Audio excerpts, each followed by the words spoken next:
সংগ্রামী মহাসচিব রুহুল আমিন হাওলাদার, উপস্থিত আমার সংগ্রামী সহকর্মীবৃন্দ, পার্টির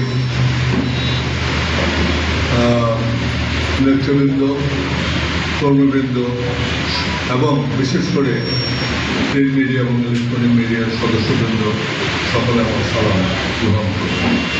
আজকে আমরা আমাদের দক্ষিণে জাতীয় পার্টি ঢাকার দক্ষিণে যৌথ সভা, সেই জন্যই আমরা মিলিত হয়েছি।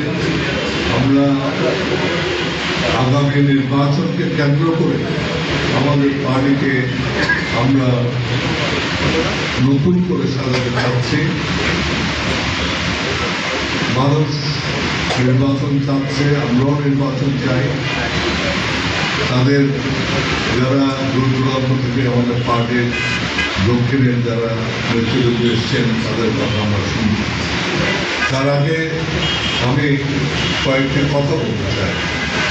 সেটা হচ্ছে যে আজকে 1 বছর হয়ে গেছে 5ই আগস্টের পর, 2024 5ই আগস্টের পরে 1 বছর হয়ে গেছে।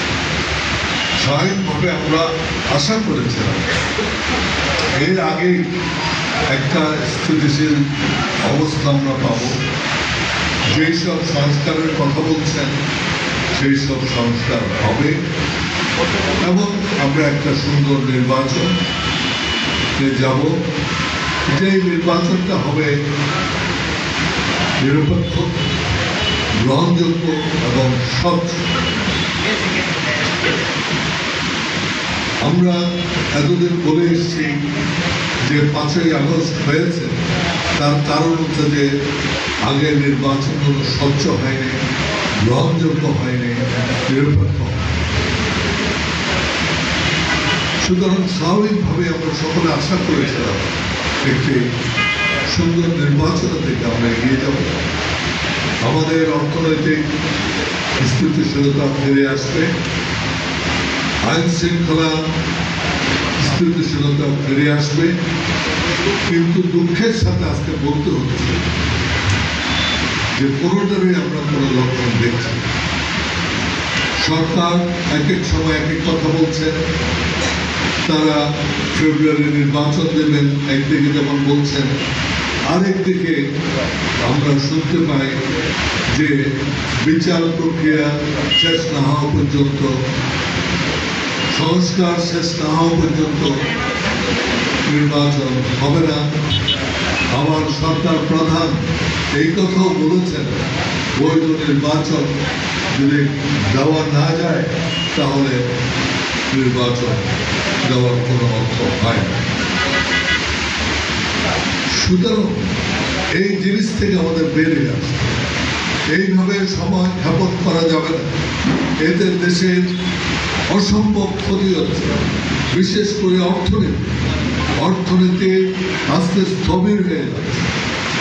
আমাদের যেই ছাত্ররা, যেই আমাদের যুবকরা এই আন্দোলন করে জীবন হারিয়েছে, অনেকে পঙ্গু হয়ে গেছে, আজকে তাদের ভবিষ্যৎ আমরা নিশ্চিত করতে পারছি।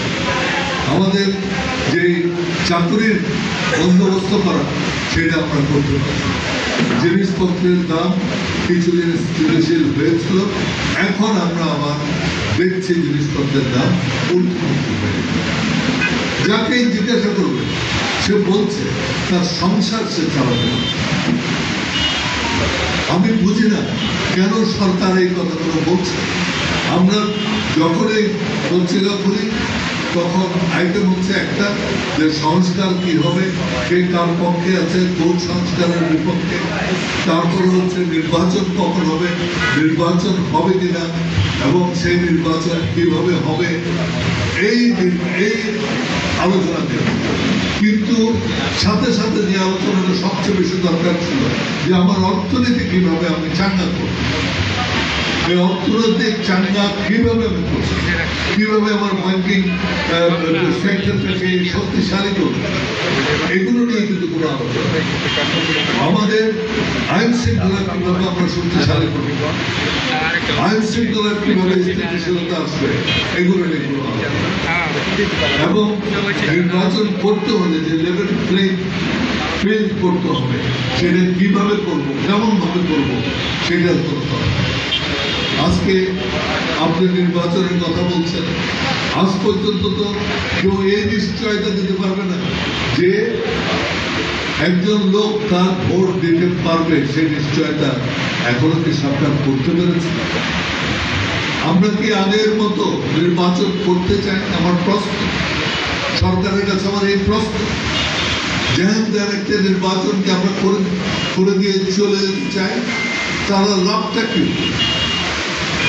আপনি আমাদের এই জিনিসগুলো আমাদেরকে দেখতে, আজকে আমরা চিন্তা করি, এখানে আমরা অনেকে আছে, আমাদের অনেকের নামে মিথ্যা মামলা আছে, সেই মামলাগুলো কিভাবে শেষ হবে, কিভাবে সেগুলো আপনার ঠিক করা হবে, সেগুলো নিয়ে কোনো কথাবার্তা। আপনি নির্বাচন দেবেন, নির্বাচনে যারা এলাকায় যাবে তাদের নামে মিথ্যা মামলা যদি থাকে, তাহলে কি নির্বাচন সত্যিকার অর্থে নিরপেক্ষভাবে করা যাবে?